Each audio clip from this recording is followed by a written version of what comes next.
Teresa, thank you very much indeed for that very warm and very generous introduction.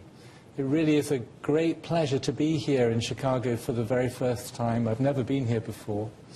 I'm looking forward to exploring a little bit of the weekend. Thank you for the invitation. But more, thank you for the opportunity to be here as part of your Oncofertility Consortium. It's a really exciting thing that you've created over the last 6 years. We've watched it from the other side of the Atlantic. We've watched it grow. We've followed the research as it's come into the scientific literature, and we've heard today about the seeding that you have done and the really good collaborations between Northwestern and Oregon and many others. You know, that's a huge achievement. All I would stress is, as an oncologist, is that you've got to get the oncologists in, pediatric and adult, get them interested, because, you see, they see the patients first. If you've got cancer, you see an oncologist, often a surgeon actually, and that's where the discussions about fertility need to start.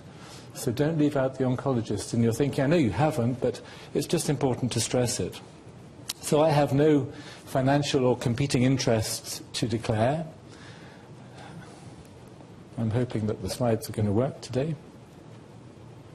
And just to sort of run you through what I'm going to talk about, I'm going to try and focus my talk a little bit around a young patient with advanced Hodgkin's lymphoma, talk about how we progress our fertility assessment around that patient, how that has led to perhaps a better understanding of ovarian reserve and what can be offered to those patients that are at high risk of infertility as a result of the treatment they're about to receive.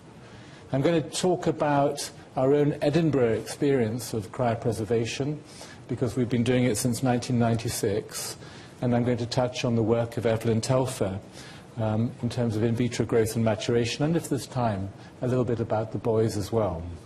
So, you know, being a pediatric oncologist has actually been something very special because, you know, it's a special time. I mean, if we go back to those very early, we go back to those very,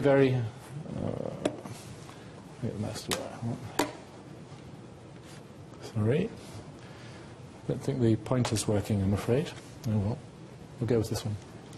So we go back to those very early days in the early 60s, and we look at leukemia, that's in blue here, and we think about, you know, the chances of surviving leukemia. You know, they were very poor. Less than 10% of the patients had a chance. So if I got leukemia at the age of 5, I mean, you'd have had a metal cannula put in your hand and been sent home.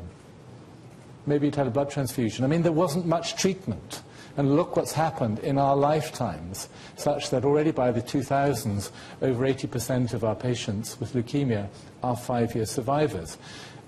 And that's important because you must think about the quality of their survival right at the beginning of their journey through cancer. Just a little bit of epidemiology. I know you've heard a lot of this before. It is a rare disease. In the UK, we have about 1,500 new cases a year. Certainly 75% of our children will survive 5 years, and about 70% are 10-year survivors. So when we talk about survivorship, it does fall off, and one of the very difficult questions that we do have to face when we're talking to families is, you know, when am I going to be cured? It's a very difficult question actually to answer, because it does fall off as you get further away from treatment. And we know that from the very, very excellent CCSS studies led by Les Robeson here in the States. So yes, 1 in 570 young adults is a chartered cancer survivor in the UK. And in 2010, 1 in 715 of the adult population was a long-term survivor of chartered cancer. So there were plenty of patients around.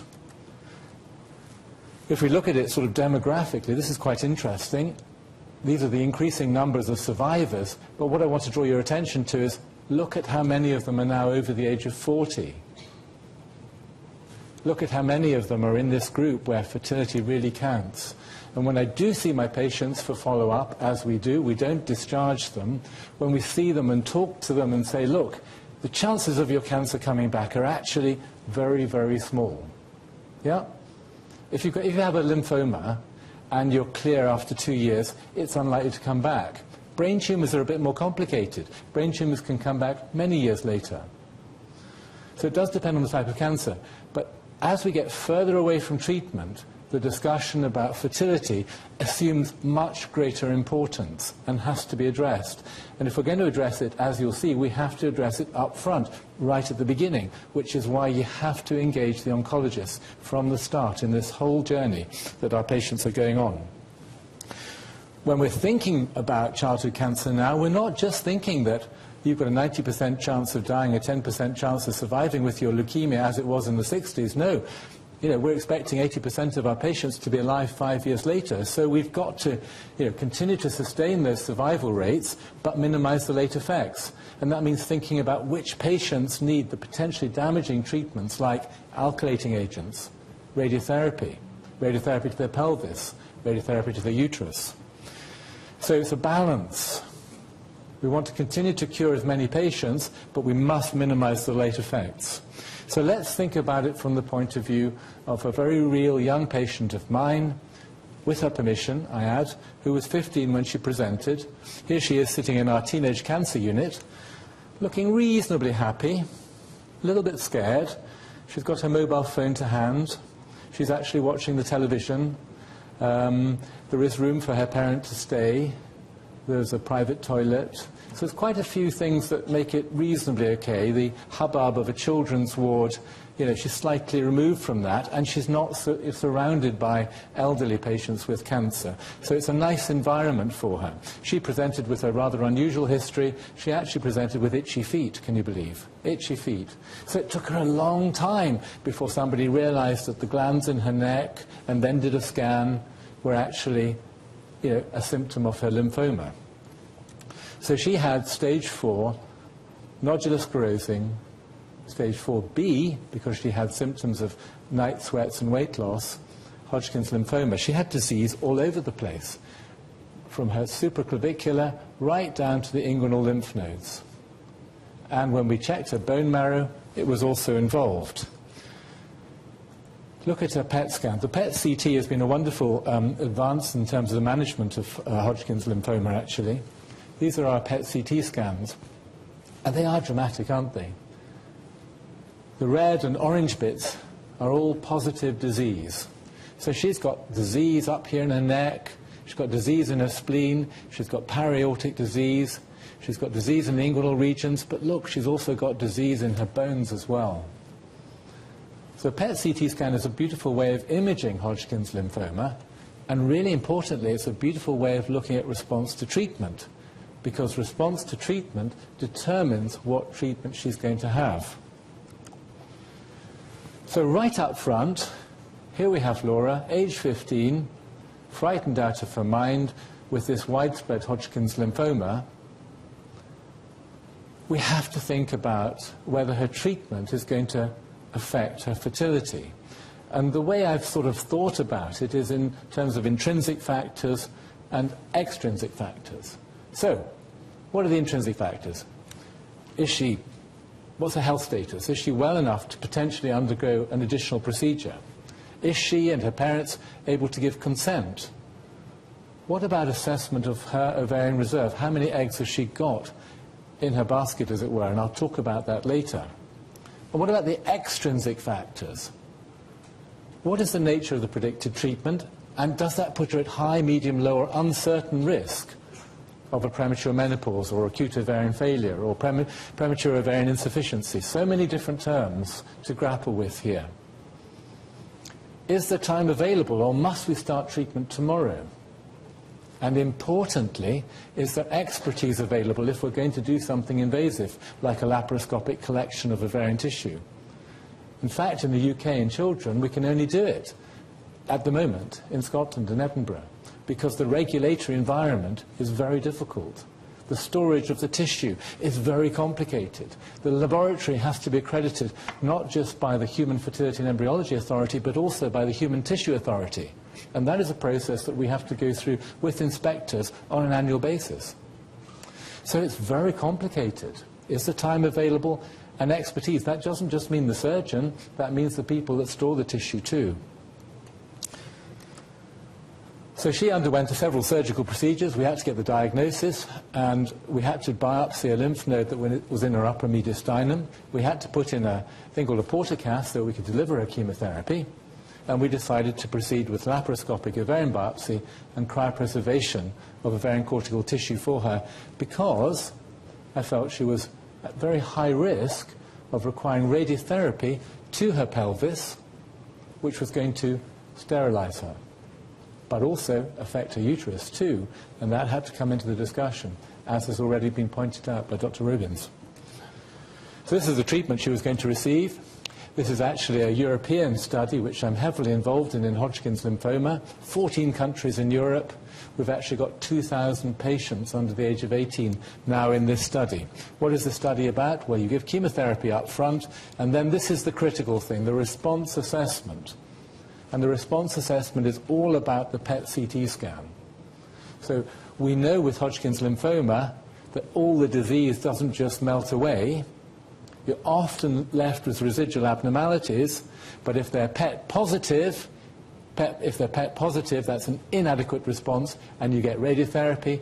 If they have a very good response, they don't get radiotherapy. So basically, about 50% of our patients with Hodgkin's will get radiotherapy to their involved field. Those with low-stage disease, it's about a 1 in 3 chance. Those with high-stage disease, it's over 60%. So Laura had at least a 60% chance of getting radiotherapy, and because the disease was in her pelvis, it was definitely going to involve her pelvis and her ovaries and her uterus. And that's why we proceeded to give her, to take ovarian cortical tissue. Here she is undergoing chemotherapy, keeping her bright, looking as bright as she can. She's lost her hair. She's had quite a lot of steroids for anti-sickness, but she's doing okay. How did she do after those first 2 cycles of chemotherapy? Well, she actually did extremely well. You remember the PET-CT that I showed you at the start?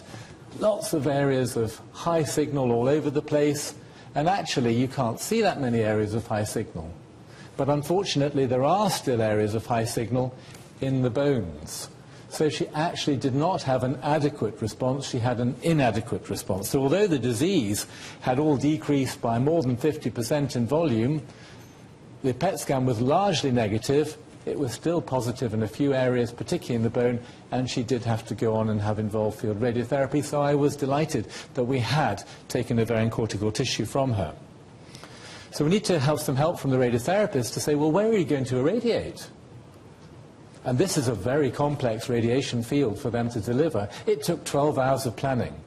12 hours of hard work with a physicist to deliver this radiation field for this patient, for this one patient. And you can see that these are all the areas that needed to be irradiated. And those are the doses, the estimated mean doses, that are going to be received by organs at risk.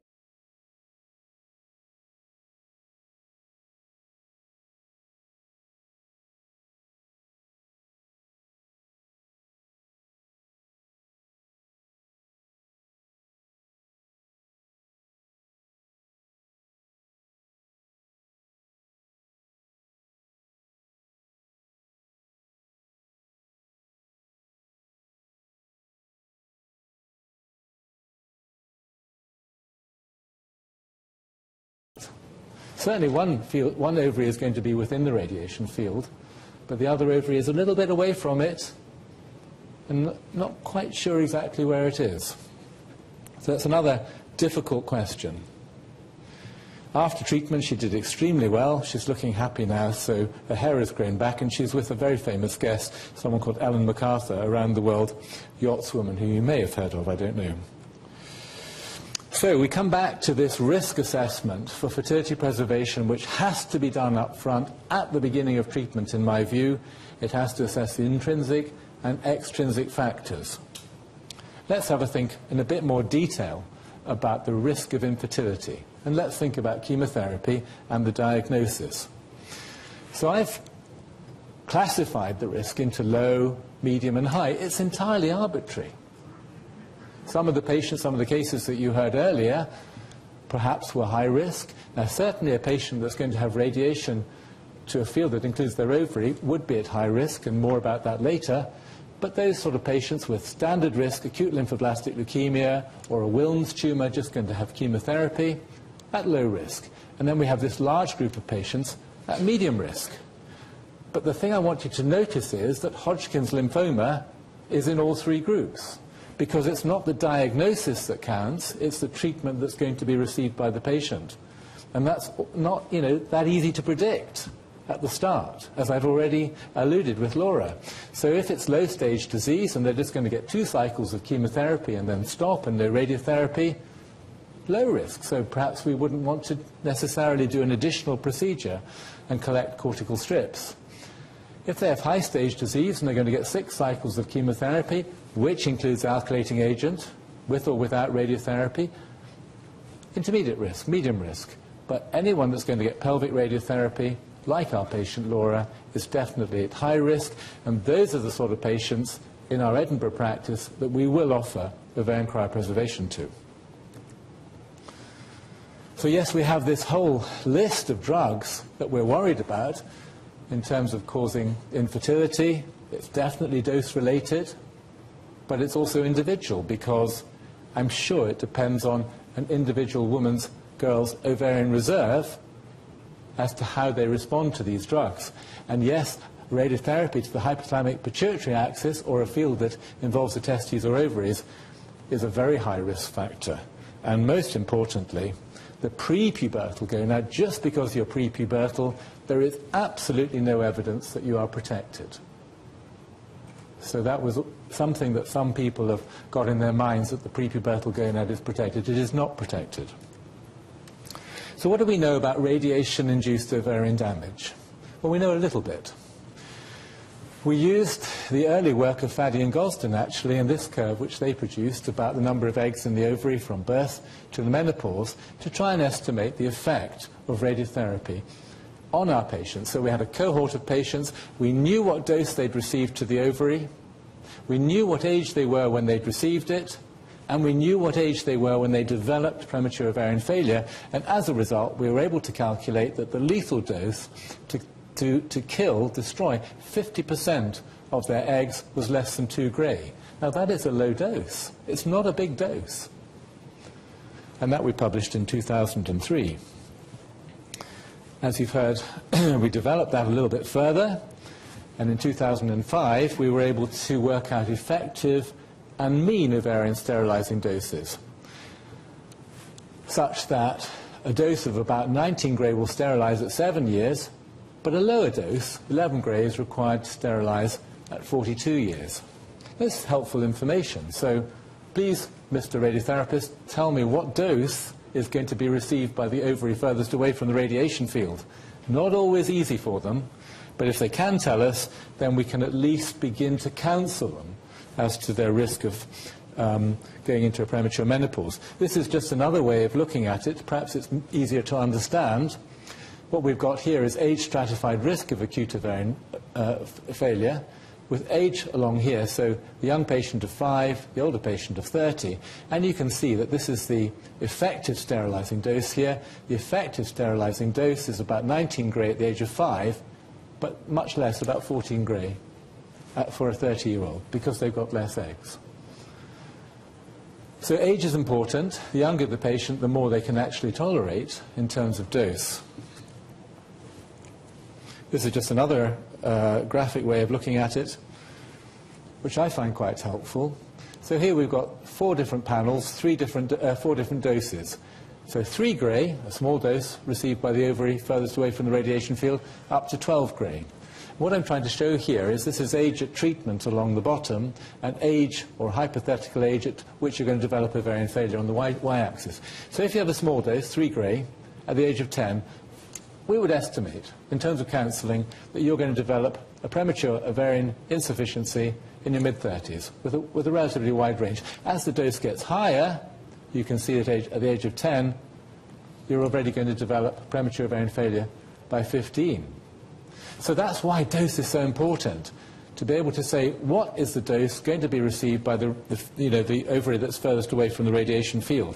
And that's where this is a patient of mine with the Ewing sarcoma of their pelvis, and this is the complicated radiation plan that has been set by the radiation oncologist, working out and trying to deliver the 55 gray that is required to the tumour, with each of these lines representing a fall-off in the dose as you get further away from the target region.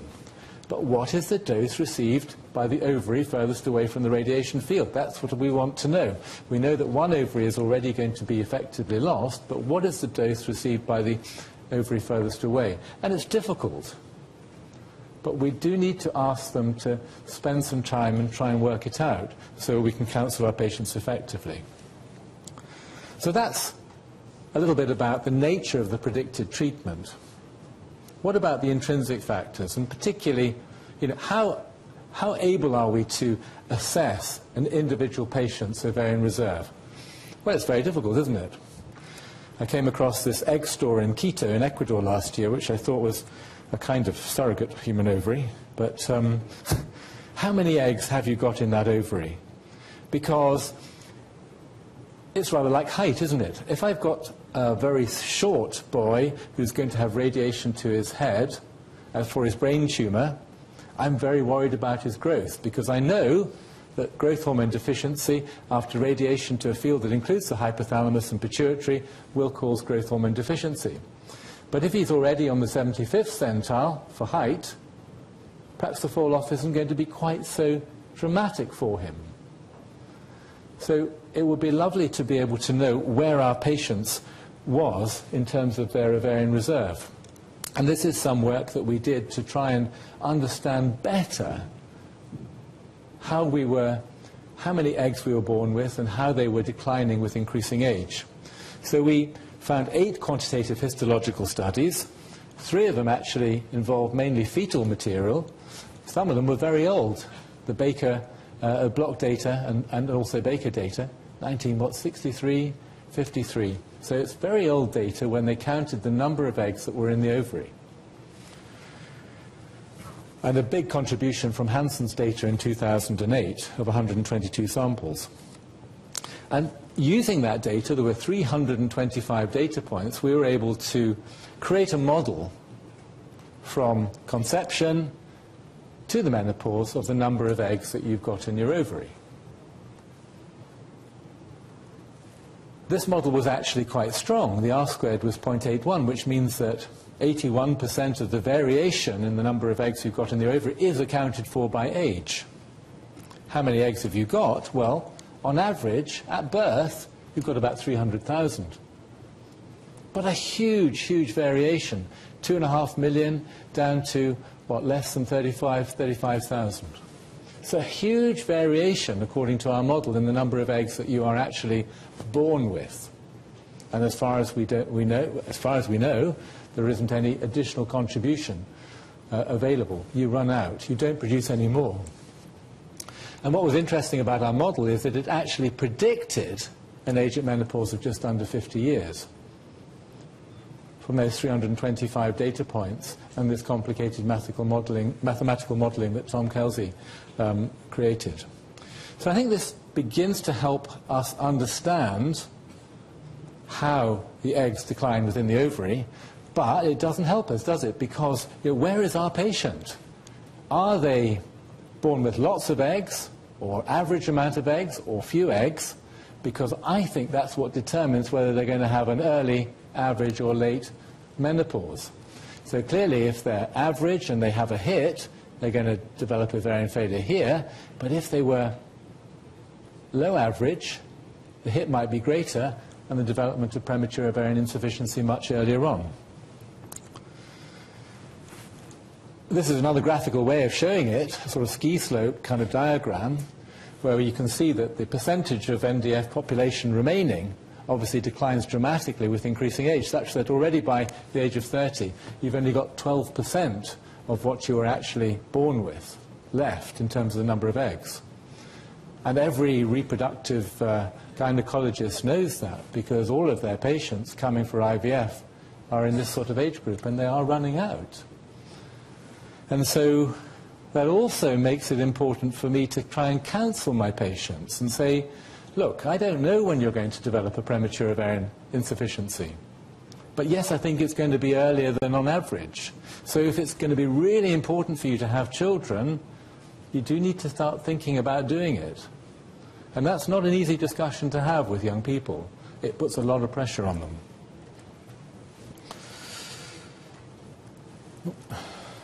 So our young patient Laura, is she the top arrow, the middle arrow, or the bottom arrow? I don't know. Is there anything that can help us? Well, we've heard a little bit about AMH, and certainly anti-Mullerian hormone, I think, will help us a little bit. It's certainly part of the story. Anti-Mullerian hormone, important product of the adult ovary, produced by the granulosa cells of small grain follicles, very helpfully, little variation across and between menstrual cycles, and yes, it's the best currently available marker of ovarian reserve. So this is some data that we use the same process that we use for NGFs to create a model for AMH in healthy women. And we had over 3,000 values here from 20 different sources. And this is the model we came up with. A rise in AMH in childhood, little peak there, perhaps something to do with the early activation of the hypothalamic pituitary ovarian axis, we don't know. Rising up in mid-childhood and then falling off again for reasons which we don't understand, but peaking in the early 20s and then declining. And we know from our reproductive gynecology colleagues that measurement of AMH in this group is actually very helpful in determining whether or not you're going to have a good response to IVF. So certainly here, from here onwards, it's a very good marker of ovarian reserve. But my point is, for my 15-year-old patient in this sort of area, is it going to tell us much? It's actually very difficult, isn't it? There is a huge variation. Look at the variation. I mean, it's massive.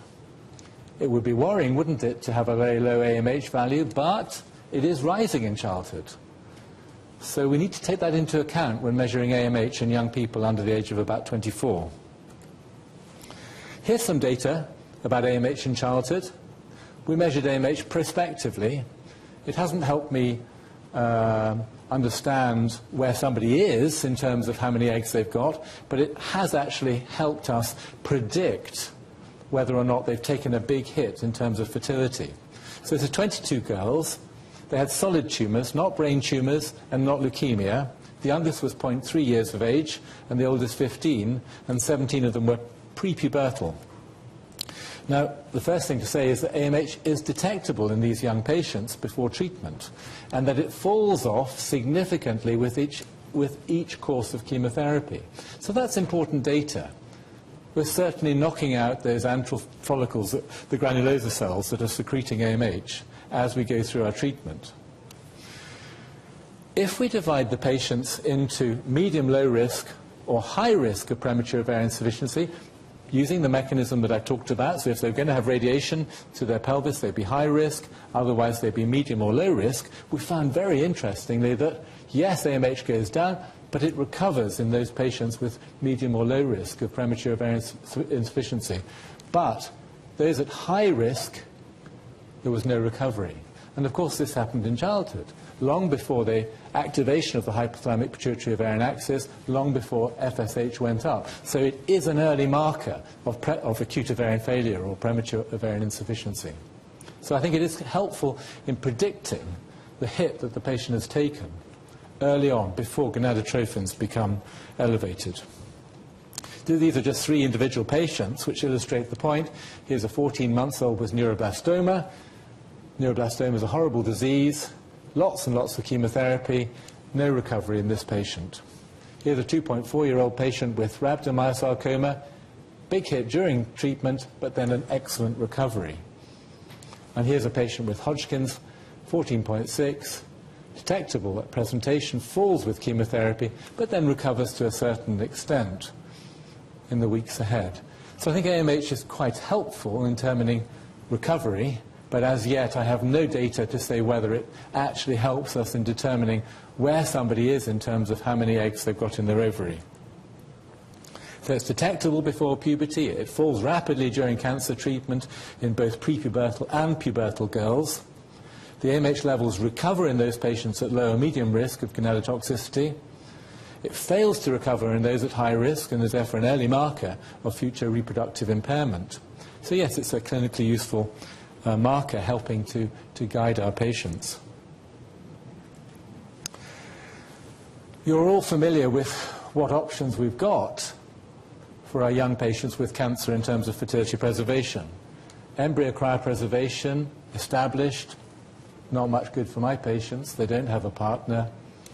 Oocyte cryopreservation, similarly, need to go through a stimulated cycle, doesn't require sperm, may incur delay, but I don't think is appropriate for the prepubertal child. So we have ovarian tissue cryopreservation, minimal delay, there's certainly no lower age limit.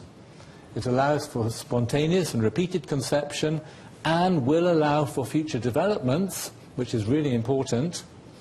Yes, it does require a surgical procedure. Yes, there is an issue about malignant contamination, which we will talk about. But yes, IV follicle growth is likely, I think. Well, it's unlikely to be available for several years yet. So ovarian tissue cryopreservation, I think, for our young patients is the only way ahead in terms of fertility preservation. And yes, we had an animal model. The technique was validated in sheep by David Baird and Roger Gosden in the early days in Edinburgh. We know that the ovarian cortical tissue is rich in primordial follicles and survives cryopreservation. And we know that it works. First baby from a young woman with Hodgkin's lymphoma, treated at the age of 25, had a unilateral ovarian biopsy, orthotopic reimplantation, spontaneous live birth, no IVF, published by Donne in The Lancet in 2004. It's a very easy procedure to take a bit of ovarian cortical tissue laparoscopically, but it's an additional procedure. And yes, our patients can be ill and have low platelet counts or abnormal clotting, and you have to watch out for that. Certainly it works. We now have at least 20 pregnancies worldwide after orthotopic reimplantation of frozen thawed tissue. But the success rate to me is unclear because we do not know what the denominator is. So the success rate in terms of as a fertility intervention is definitely unclear because I do not know how many times in the world this tissue has been put back in and failed. Some would say, well, it's always successful. 4.5 months after you put it back in, you get activation. But I don't know. Certainly there have been no pregnancies reported following the reimplantation of ovarian tissue harvested pre-pubertally.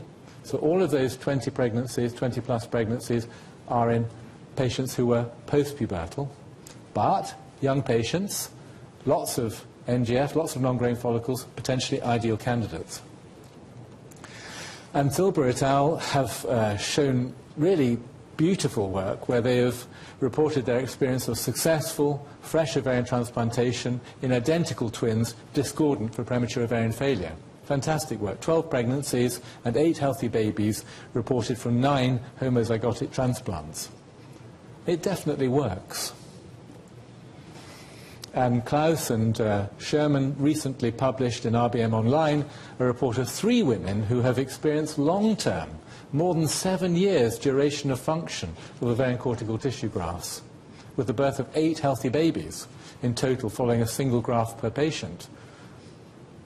So it works, and it lasts perhaps for longer than we would have expected. In children, there are ethical issues. They've already been touched on today. They are different, and they're more challenging, the ethical issues for children, than those involving adults, because we assume adults are competent to understand the issues that are being expressed to them. Not the case for children.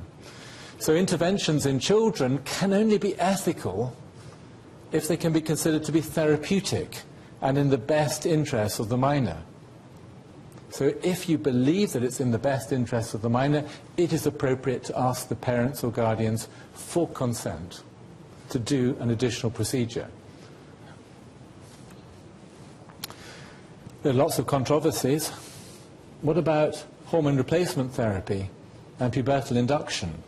It's an intriguing question, really. Should ovarian tissue that has been harvested and frozen to preserve fertility, be reimplanted to provide appropriate sex steroid replacement therapy, or even pubertal induction in a young patient with premature ovarian failure. Now, as you'll see in a minute, we've had several patients that have developed pubertal failure as a result of their treatment, in whom we have tissue. But we've not felt comfortable about putting it back for that indication. But maybe we need to think again. There's already a report in the Lancet this year of a patient who's had tissue put back in, and Klaus has another patient who will probably tell you about tomorrow, in whom they've successfully put back tissue and induced a normal puberty. Ovarian grafts will survive up to 7 years, well, we know that. Several groups, of course, have reimplanted the ovarian tissue once the initial graft has failed. So you can take a whole ovary out, chop it up, and put back a little bit at a time as each graft fails.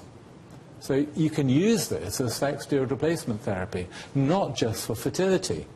But that is a big question. Should it be used for HRT, or should it just be reserved for fertility preservation? Certainly our view in Edinburgh at the moment is that this precious tissue should only be reimplanted if fertility is requested. But we still need to think about it.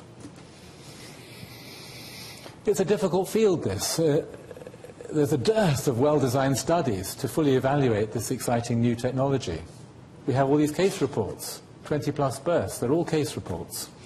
But it's very unlikely to be feasible or ethical to perform a randomized controlled trial, isn't it, in a well-characterized group of young women to test laparoscopic collection of ovarian cortex versus either dummy laparoscopy or no intervention. So would you like to go into this study and we draw out of a hat or make a phone call as to whether or not you have a procedure that freezes your bit of ovary? I don't think that's going to work. It's highly unlikely that ethical committees, IRBs, would approve such a study.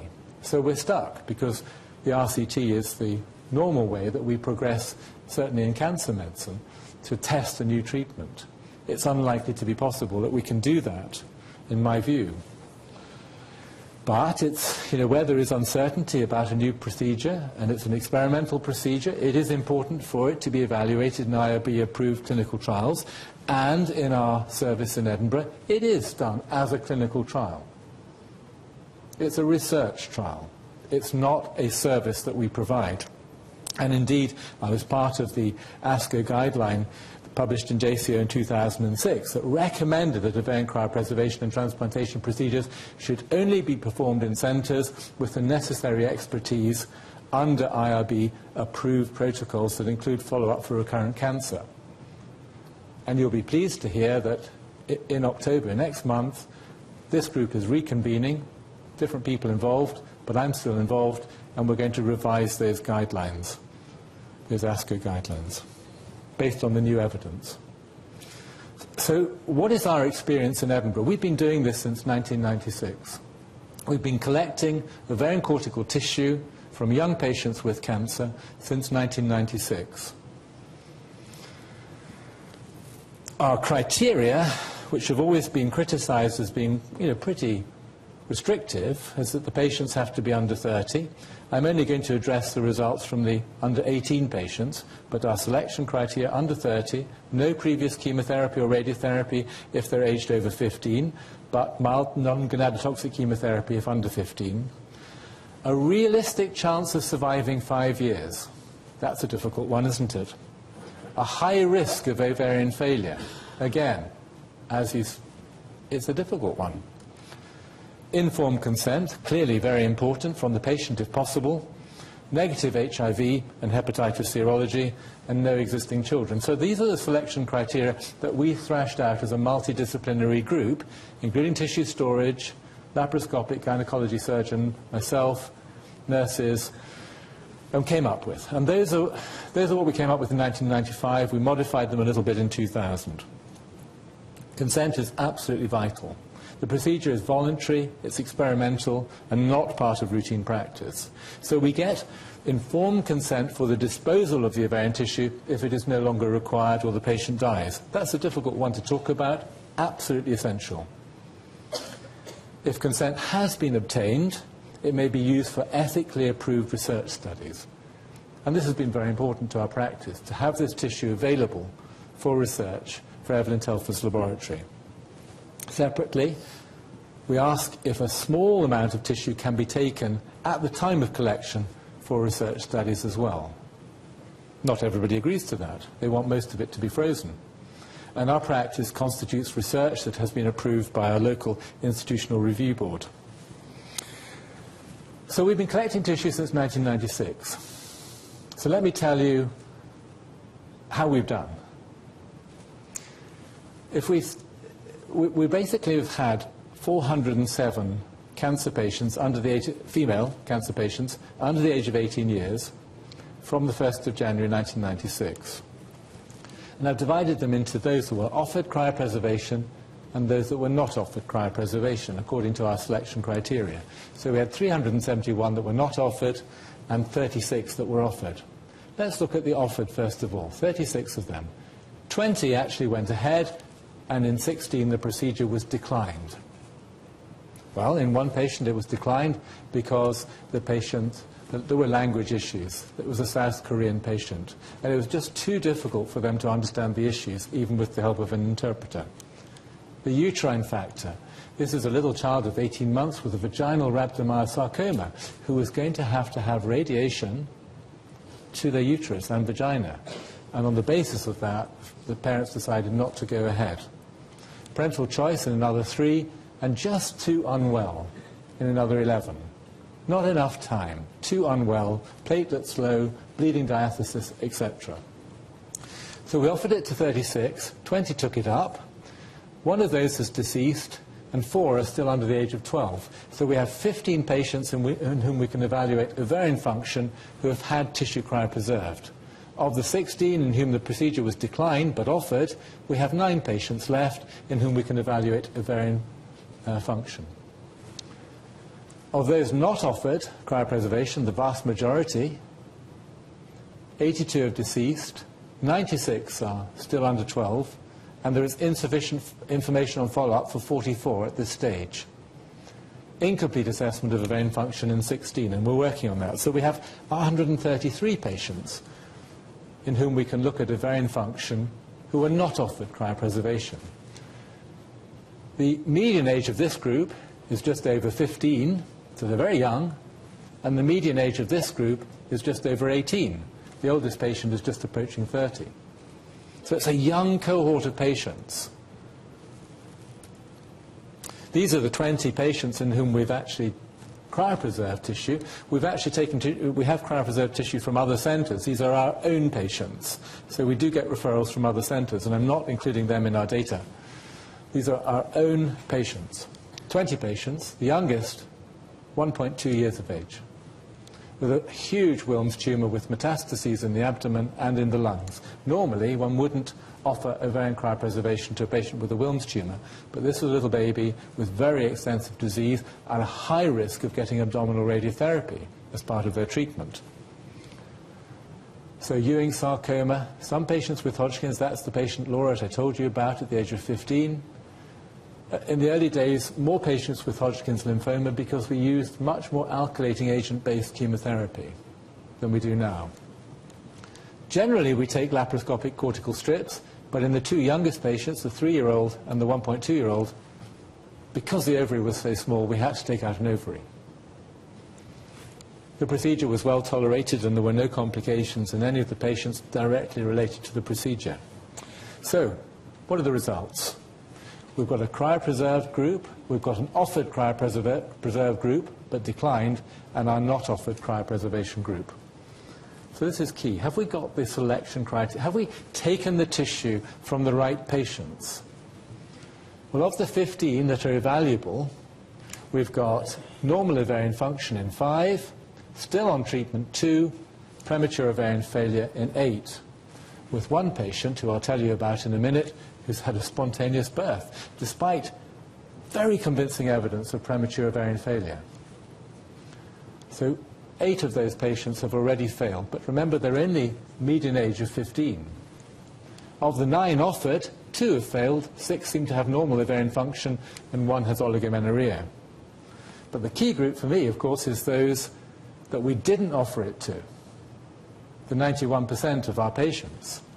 And of those, normal ovarian function in 122, 10 of them have got hypogonadotrophic hypogonadism as a result of treatment for a brain tumour with radiation to their head, and one patient has a sort of indeterminate picture following relapsed acute myeloid leukemia with a low FSH and a low estradiol. So it's difficult to know whether that patient has developed premature ovarian insufficiency or not.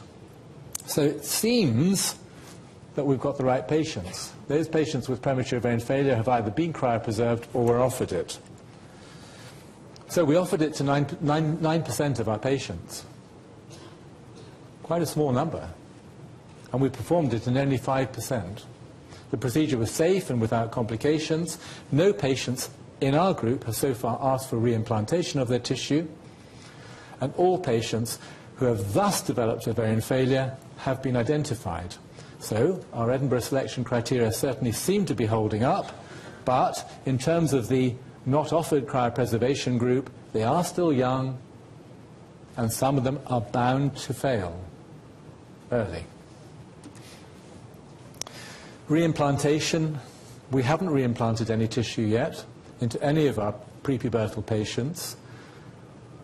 It is a separate procedure at a time distant from the treatment of the original cancer, and that's important because here the patient themselves has a major role in giving consent for that actual procedure of reimplantation.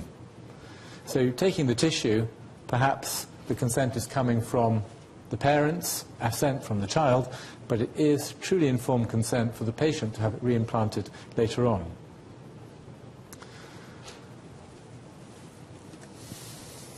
Let me tell you about the one rather strange case of the girl who developed premature ovarian failure but had a spontaneous birth. She was actually one of our very first patients. In July 1996, at the age of 15, she had a very nasty Ewing sarcoma of her left superior pubic ramus, which was non-metastatic. She was going to have 14 courses of heavily alkylating agent-based chemotherapy and radiotherapy to her pelvis. So we collected laparoscopically cortical strips before she started treatment. She finished her treatment the following April, and look, she had very good evidence of premature ovarian insufficiency with a high FSH and a very low estradiol.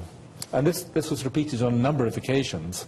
She also had radiation cystitis and vaginitis, and she had her HRT was complicated by breakthrough bleeding. She had a very rough time.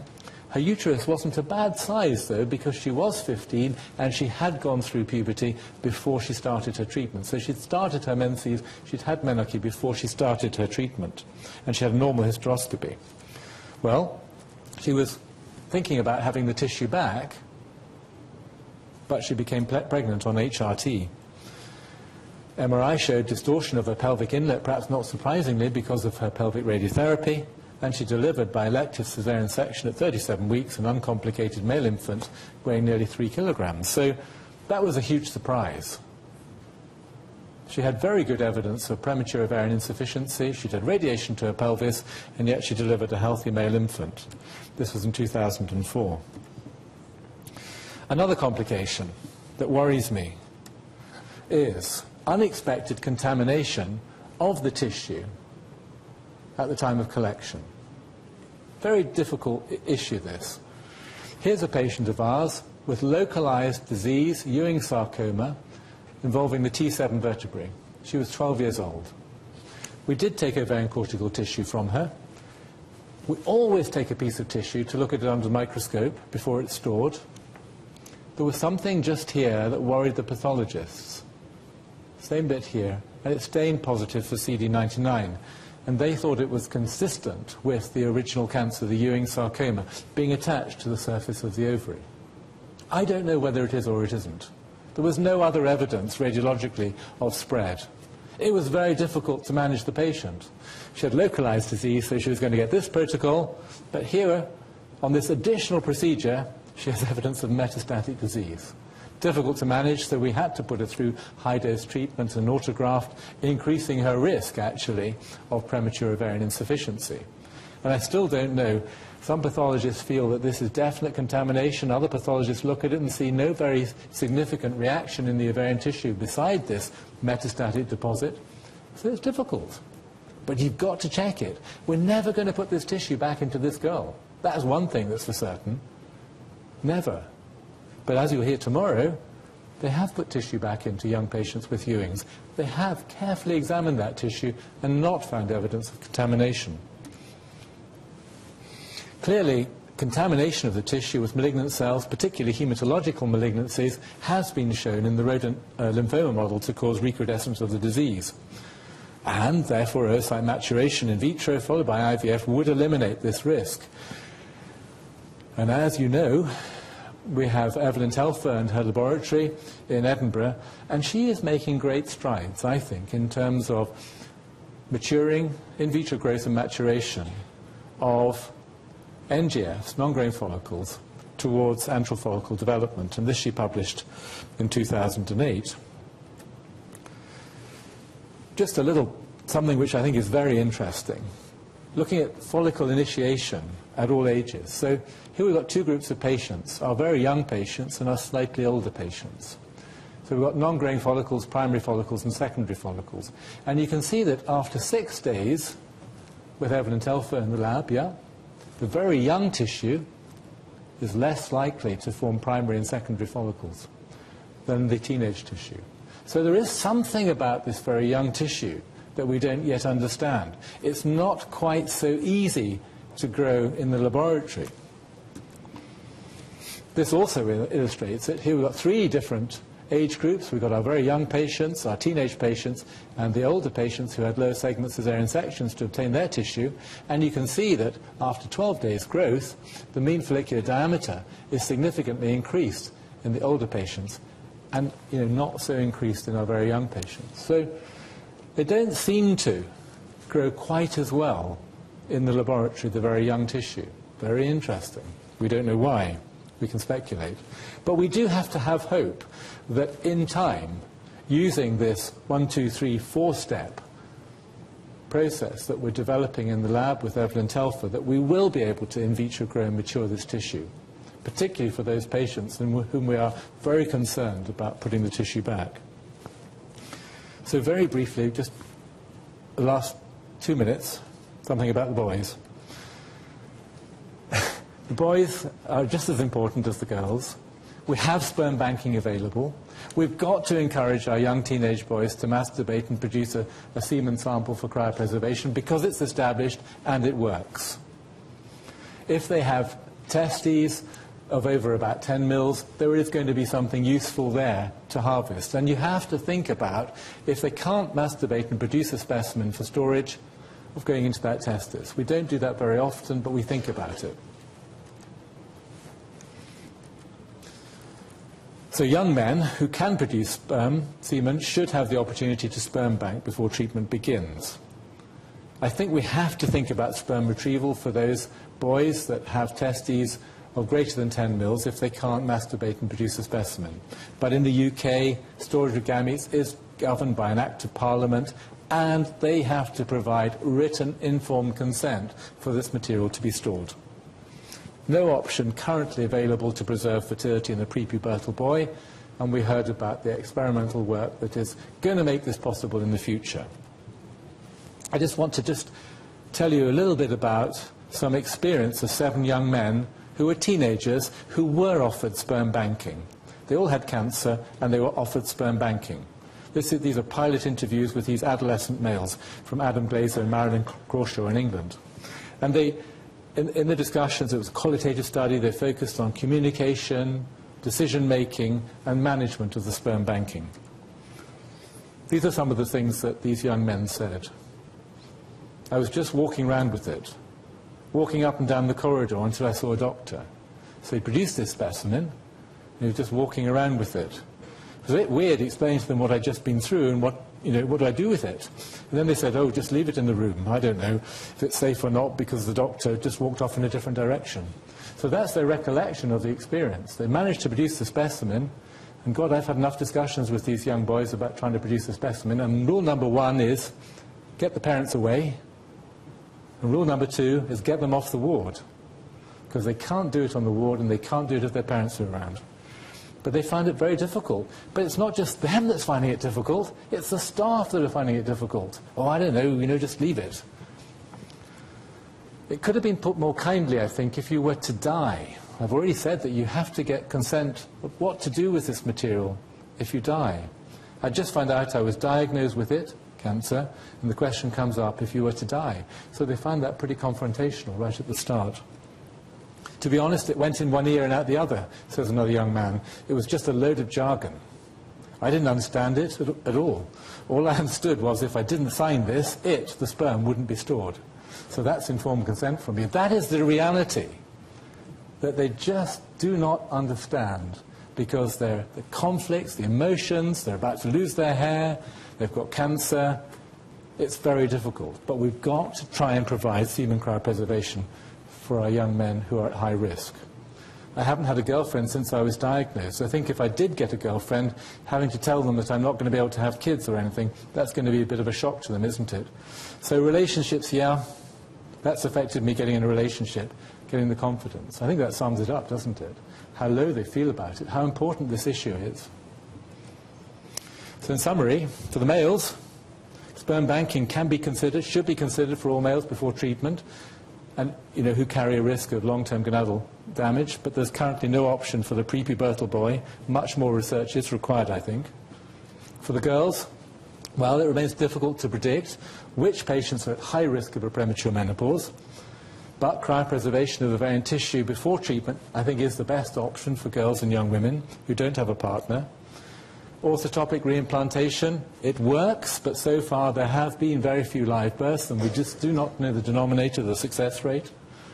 But accelerated in vitro growth of human oocytes, I think, is likely to become a realistic possibility, thanks to the work that's going on here, thanks to the work that's going on here in the labs here in Northwestern Oregon. It's very exciting. It's got to happen. So we're left with lots of challenges. Number one, for me, is to provide fertility counselling to all young patients with cancer. And we've heard a bit about that today. You've got to get in there early. Who's the right person to do it? Is it the oncologist? They've got to give permission for it to happen. I don't think they're the right people to do it. Cryopreserved ovarian tissue from the right patients. I don't think all patients need it, but it's still difficult to know which ones do, because we can't always predict what treatment we're going to deliver to our patients right at the beginning. We must define the success rate of the procedure, so we must develop a registry. And yes, we've got to develop IV growth and maturation of the tissue as a safe alternative to reimplantation. So, the 7 dwarfs of the menopause. Still is a big question, which no doubt Klaus will address tomorrow. Should this tissue, this precious tissue that we've taken for fertility preservation, be used as HRT? And, can it actually extend the menopause or even reverse it? So I have a few acknowledgements. You don't embark upon this field without making friendships and really strong research relationships with people from different disciplines. Tom Kelsey is a mathematician at St Andrews. Richard Anderson's a reproductive endocrinologist. They're both brilliant. Evelyn's brilliant. Marie McLaughlin, is fantastic at doing this work in the laboratory. I'm indebted to 2 medical students for help. Alice for the data on our own patients, and Phoebe for the work on AMH. And George Gallier, he runs the Tissue Services Laboratory. He's very much part of this. My endocrine colleagues, Louise and Chris, my oncology colleague, Angela and Mark, my surgeon, Fraser, Scott Nelson and Richard Fleming from Glasgow, who also collaborate with us. So yes, thank you very much indeed.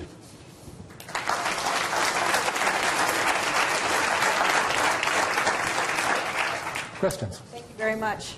We'll take just a few questions, because then we'll also have questions at the reception. Helen Garvan, Medical Oncology, NIH. Dr. Wallace, thank you very much for this very interesting presentation. I want to add a topic maybe which we haven't discussed so far, and everything we've been talking about has been very complex. And you presented the case of a patient with Hodgkin's lymphoma. And I was wondering, in all our efforts of maintaining or preserving fertility in these young patients, how much do you, in your institution, add to the conversation also the risk of developing secondary malignant neoplasms, exactly basically at the time when they have survived their cancer and they would consider fertility and reproduction. And the reason why I ask actually is because I saw not too long ago a 21-year-old woman who was a Hodgkin's lymphoma survivor, and we were able to preserve her fertility, and she did become pregnant, and in the first trimester she was diagnosed with stage 4 papillary thyroid cancer in the field of her previous radiation, and she then opted for an abortion, and not long after that her disease was so advanced that she died. And I was wondering how to go about these, because these type of patients will be seen more frequently in future. Yes. No, a really, really important question.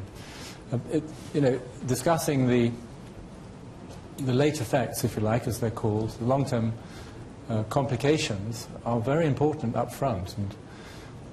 And those patients, as you've just pointed out, that have had radiation are at risk of second cancers within the radiation field. Quite a high risk, starting at about 18 to 20 years later. When do you bring that up? Really good question. I don't tend to bring that up early doors with my patients. With the Hodgkin's patients, we're expecting to irradiate about 50% of them in Europe now with our new study. So one of the major challenges for Hodgkin's is to decrease the exposure of our patients to radiotherapy because of that reason. But no, I don't bring it up, in early days. Sometimes the parents will ask, not very often. Fertility comes up. We talk also about the effect of anthracyclines on the heart, because we need to do an echocardiogram up front. Yeah?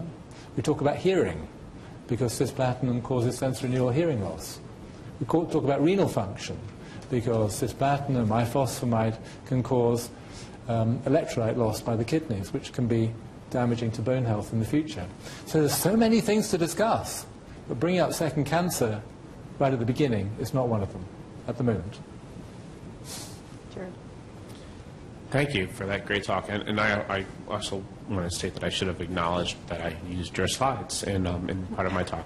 So I acknowledge you for that. But the question I have is that, while I completely and entirely agree that it's so important to get to do these consultations before the girls start treatment, so often, so many consults that I receive are girls who were thought to be low risk when they started their treatment, but now have not done well on their treatment and are going to have bone marrow transplant, or going to have TBI, and so now they're coming to me having received chemotherapy, and I saw that was one of the exclusion criteria in your study. So.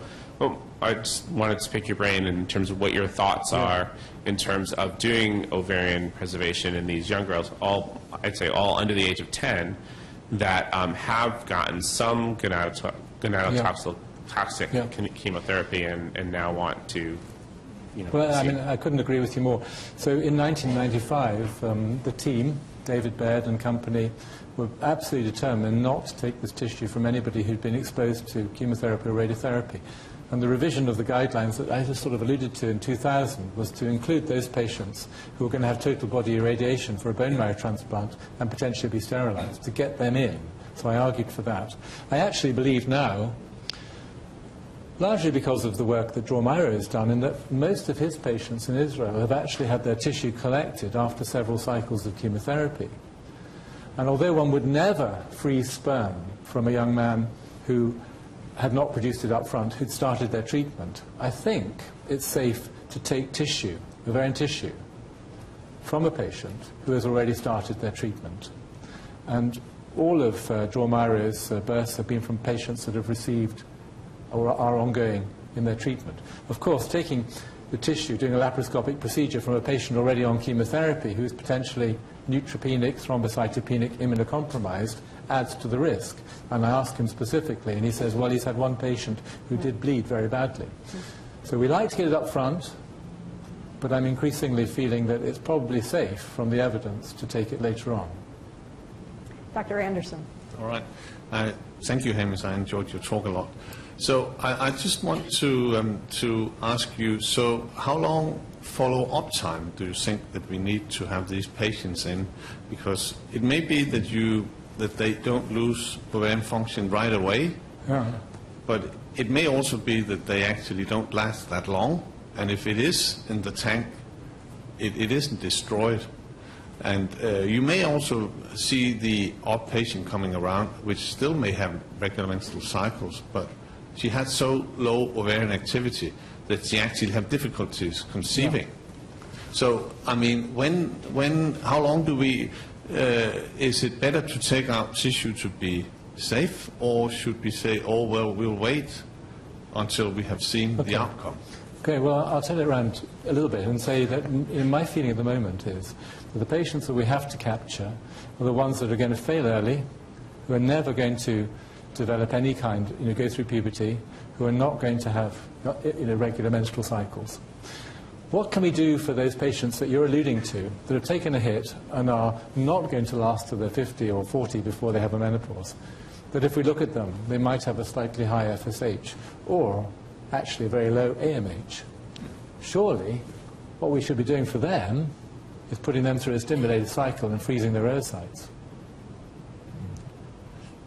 So, for those that there is an opportunity that do go through puberty, that don't develop so-called acute ovarian failure, although I don't like the term, don't develop early. So in their 20s, 30s, you say, look, the AMH is low, periods are a bit irregular, let's go through a stimulated cycle and freeze your eggs. What's wrong with that? Well, you have to see the patient. You have to ask her to do this, to consider this. Yeah. And, well, the alternative would be that if she didn't have kids on her own, you could say, well, we actually do have your tissue available. Sure, sure. So. All right.